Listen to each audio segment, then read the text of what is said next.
Antonio, thanks so much for having me. I think Portugal is exactly what you portray. It's about quality of life. It's about friendship and family values.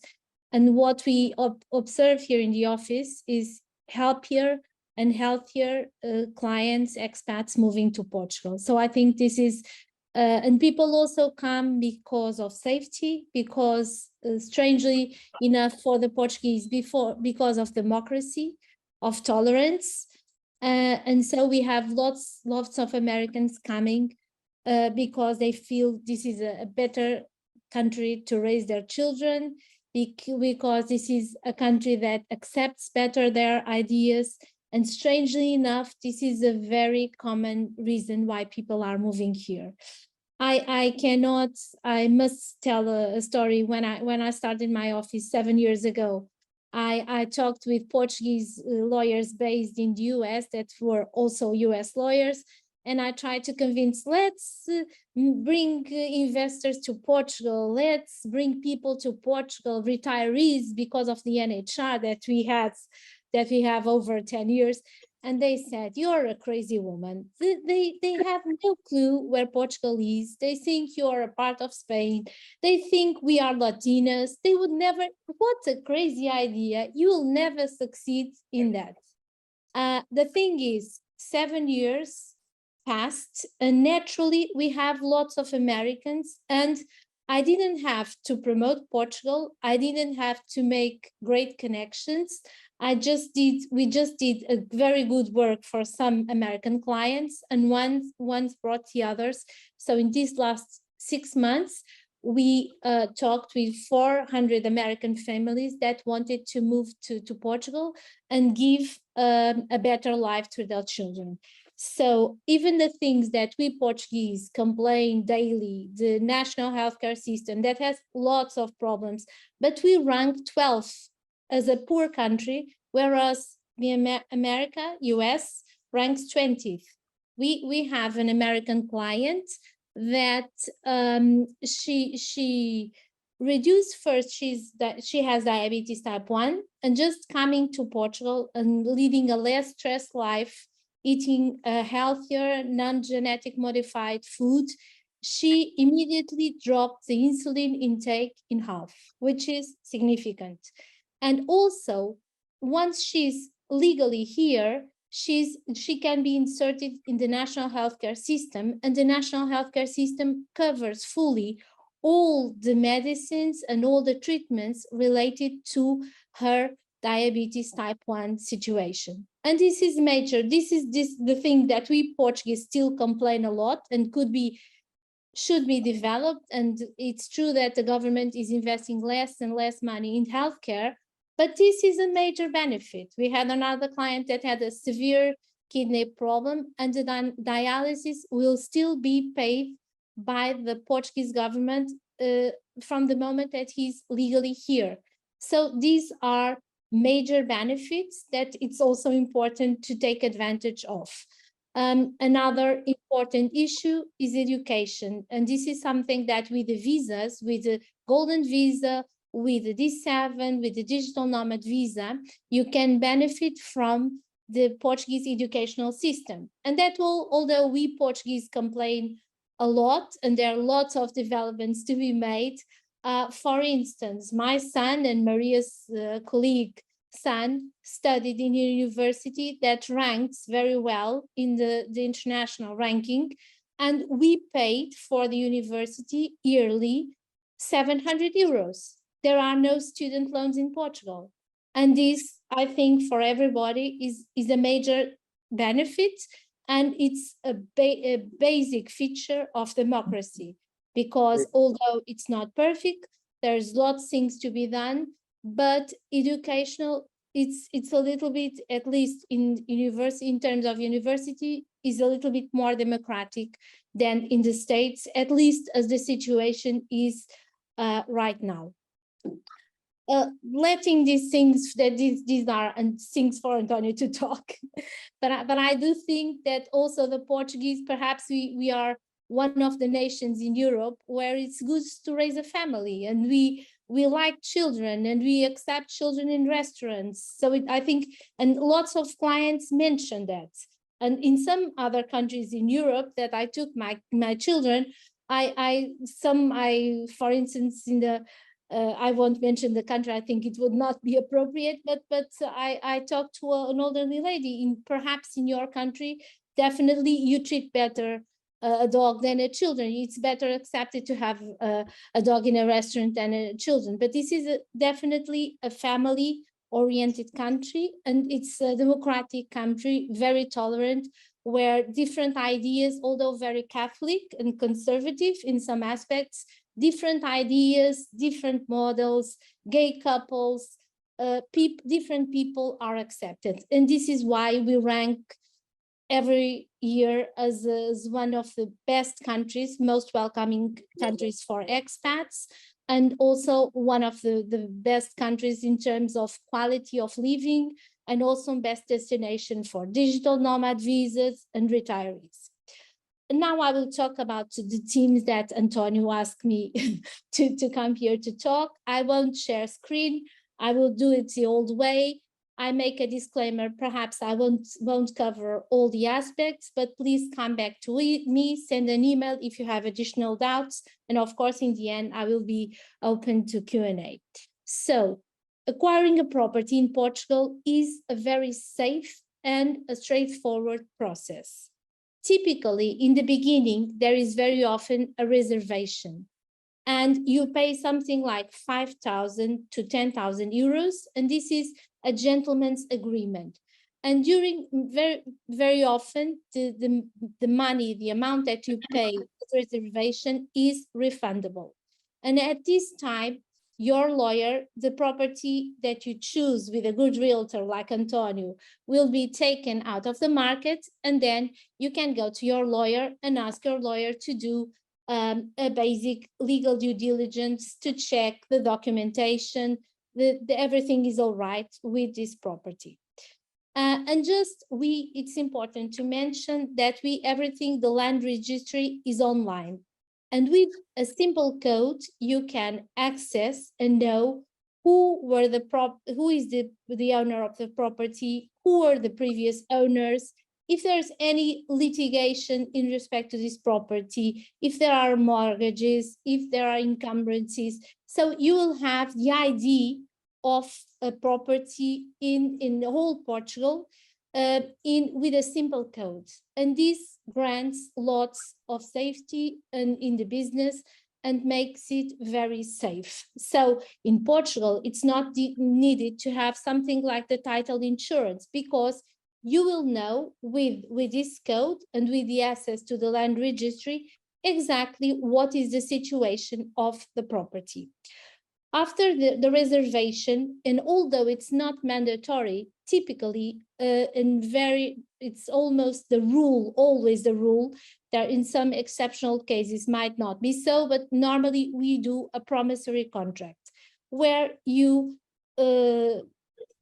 express all the details of the deal, all the details, the description of the seller, the details of the buyer, the details of the property and its situation, and all the date of completion, the methods of payment, if a prorogation is allowed. So if what arises, if there is a conflict, how to deal with conflict. So all the aspects in respect to the purchase process can be and should be detailed and expressed in a promissory contract, which is important. Typically, it's a simple, not a very complicated document, but there are some details that you have to be aware and you have to take care. Sometimes, very often, the devil is in the details. So I have seen 20-year, 25-year litigation in respect to small details of promissory contracts. So at our office, we know to prevent, and lawyers are always to prevent pathological situation. If everything goes right, there are no needs for lawyers. The lawyers are here to prevent and to make sure you don't have risks, any type of risks. After the promissory contract, typically there is the deeds, and in the deed typically is done by a notary. It's very often an independent authority, but has public authority. So the notary, it's another grantor of legality in the process, and he will check, double check all the legal documentation and all the aspects, and make sure that everything is legal, everything is straightforward, that there are no loose hands in the process. After in the notary itself, and in the day you sign the deeds, it is immediately registered in the land registry and before the tax authority. This is something typically that the notary does at the same pace immediately after the deed. So this is something with no risk. It's absolutely safe. In terms of, I would add, and I think this is important, that we, after buying a property in Portugal, you only have to pay less than a city council tax that varies from council to council, but it's less than 1% of the tax value of the property, which is typically much less the transactional value of the property. Just to give an idea, and due to the inflation and the increases of the prices, I have an apartment that is worth something like 500,000 euros in Lisbon. And I pay yearly, I pay in terms of taxes, 500 euros in 2 installments. This is much less than 1% because it is based on the tax value of the apartment. And this is a major advantage. And whenever I'm talking with foreigners, lawyers about tax, they cannot believe that we pay so little. We know that French people, many times in situations of inheritance or other situations, they cannot afford to keep the properties because of the real estate taxes. And so in terms of buying a house in Portugal, financially, I believe this is a major advantage. Another major advantage, and also talking about the safety of the process, and picking up on what Ricardo was saying, we have a national statistic institute that gives that, although it's a little bit below perhaps the market, that gives the value for the state of a property. So you can have indicators, official indicators, you can have an independent appraisal, and you can be sure that you are making a good deal. And many times these appraisals take into account the lease value of the property, and also the situation in the market of very similar properties to the one you are acquiring. And the fact that the real estate market is becoming more mature in Portugal grants more safety and more stability and more guarantees for those buying property here. I think I'm done in respect to the properties, the acquiring a property, and then I will go to the visas. Michael already told about the golden visa, and the golden visa, at least in the feature that we knew in these last years, is about to die, but I think that we will have some kind of substitute.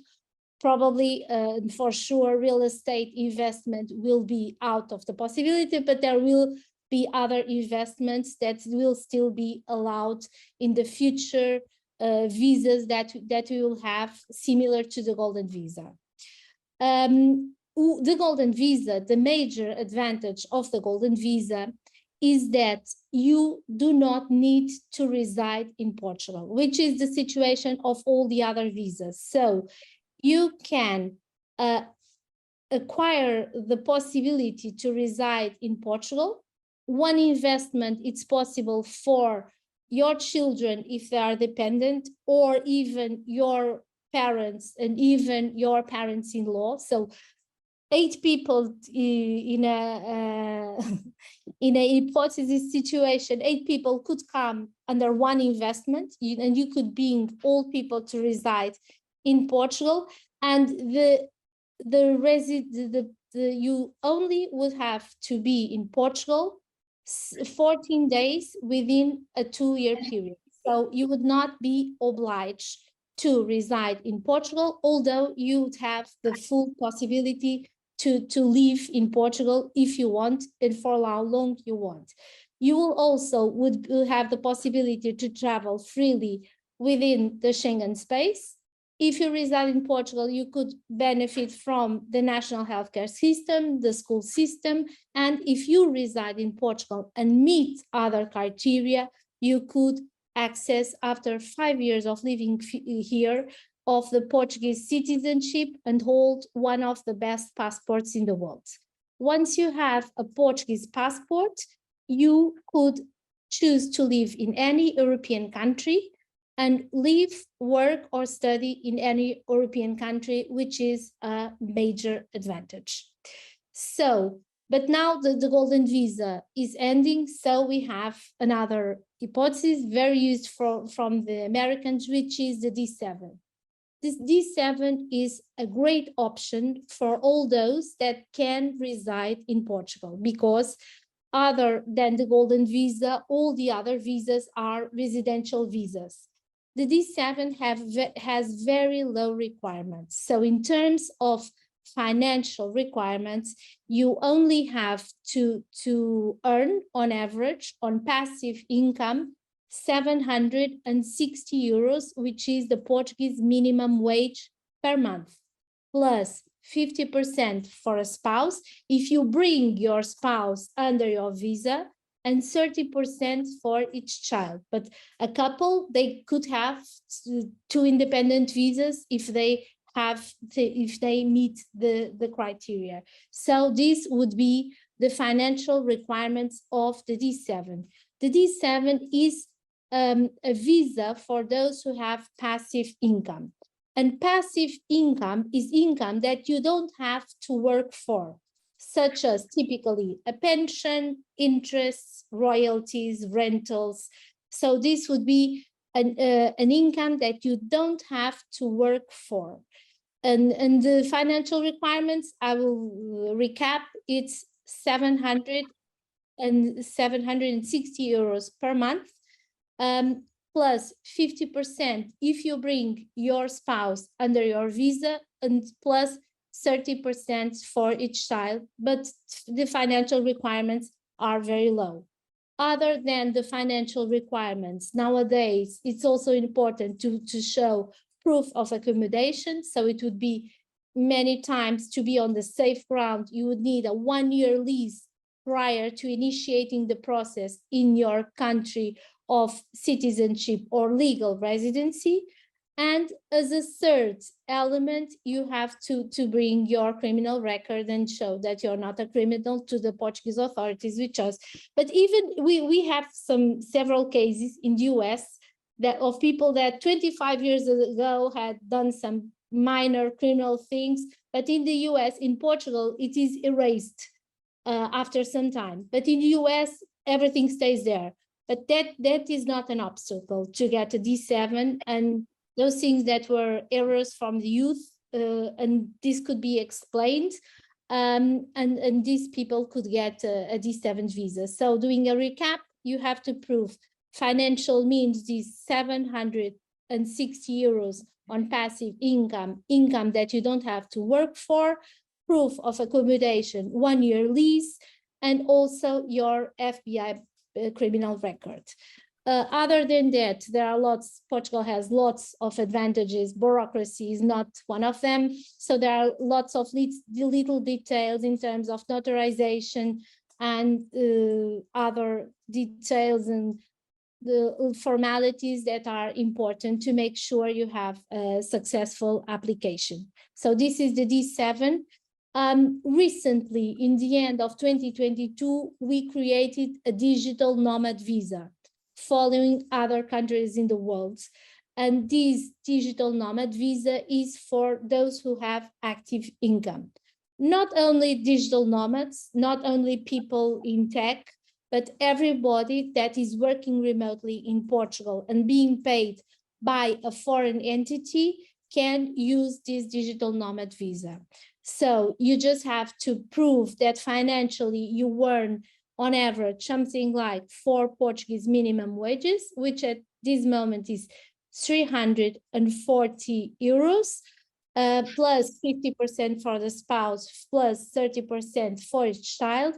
And you have to work to show a contractual professional relationship with a foreign entity. This is what you have to prove for the digital nomad visa.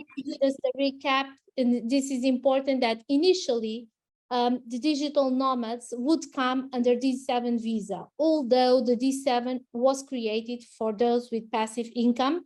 But due to this trend during the pandemic time, the Portuguese authorities allow digital nomads to come under the D7. Now that we have a specific regime for the digital nomad visas, those who have active income will no longer can use the route of the D7 visa.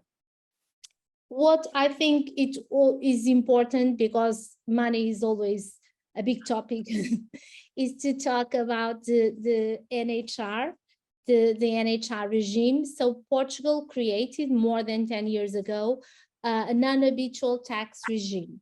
And this non-habitual tax regime, it's important to explain how this works. So first, you get a visa. So you have to have civil residency in Portugal, which grants the right to work, live, or study in Portugal. And afterwards, you have to register before the tax authority to become tax resident. And on a third path, you can apply for this non-habitual tax regime. And this normally, according to conventions to avoid double taxation, the pensions are taxed where a person resides. And Portugal initially exempted the pensionists that moved to Portugal totally from paying taxes. Nowadays, the retirees only pay 10% in respect to their pension, but only pay this amount as long as they are not paying 10% or more in the country that is sourcing, that is paying this pension. And this is, for the Americans, is very important, because many times they are still taxed in the US in respect to their social security, and they can be totally exempted in Portugal. This NHR also facilitates the mechanisms to avoid double taxation. So automatically with the NHR, you don't have to pay taxes in Portugal in respects to the royalties, the interests, and the rentals that you have in your country of nationality, of residency, as long as you pay taxes in this country. And this is a major advantage, because this works with the NHR automatically.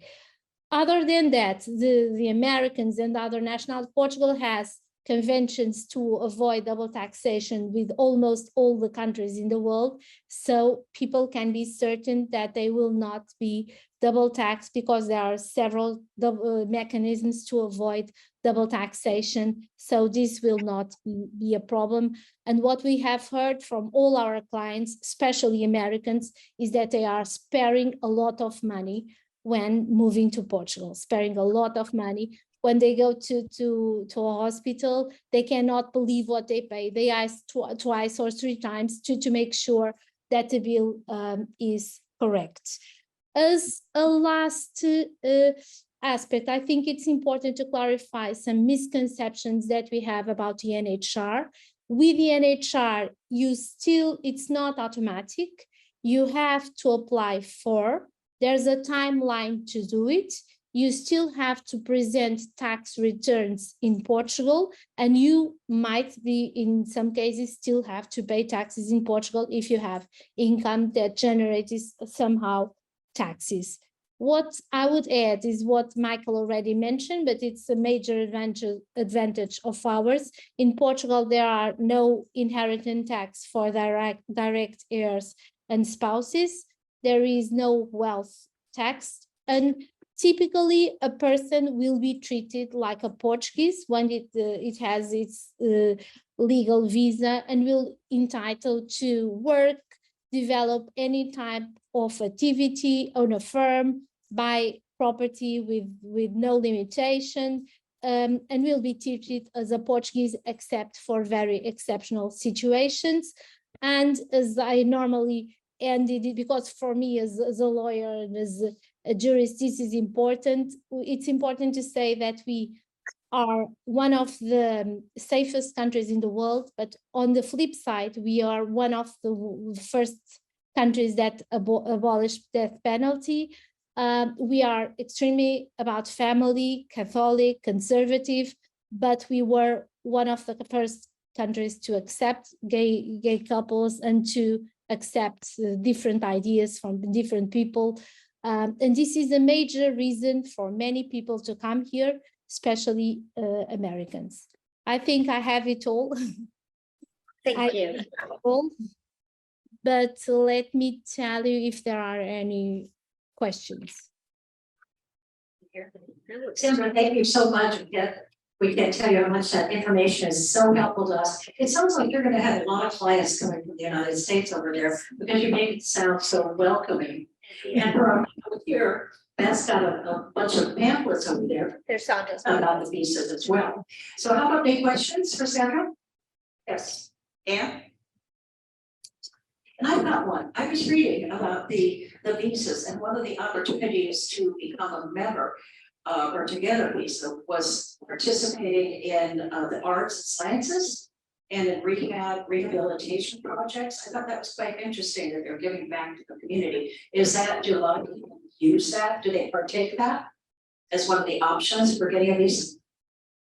Excuse me, can you please repeat? I didn't. Okay, is that better? Okay, this one's better. This one. Is that better? Okay.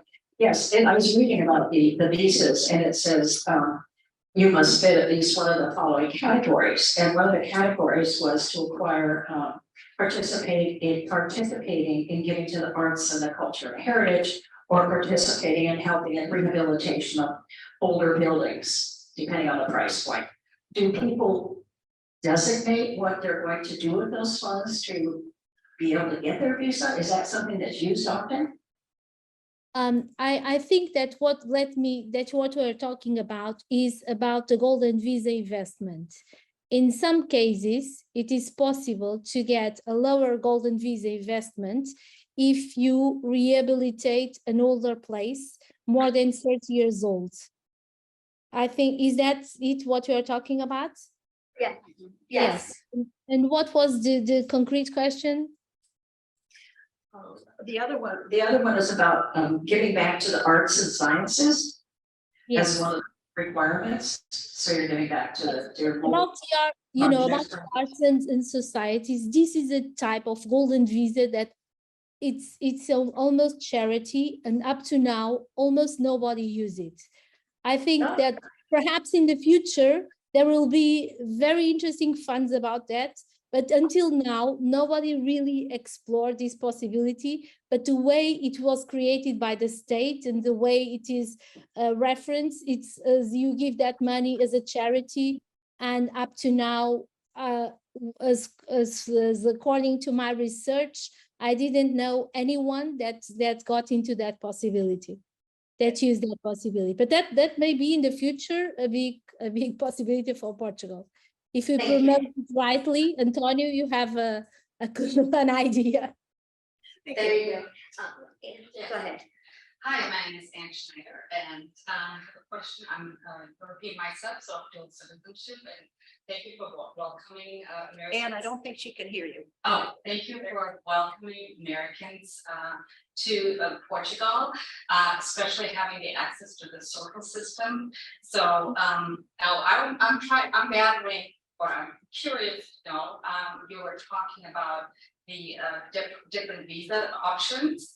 Now, what's the trick? I mean, does it cost anything to apply for these visas? Because I know in Europe, in Germany, for example, if you come to the United States and you apply for 2 visa, you have a certain minimum investment requirement.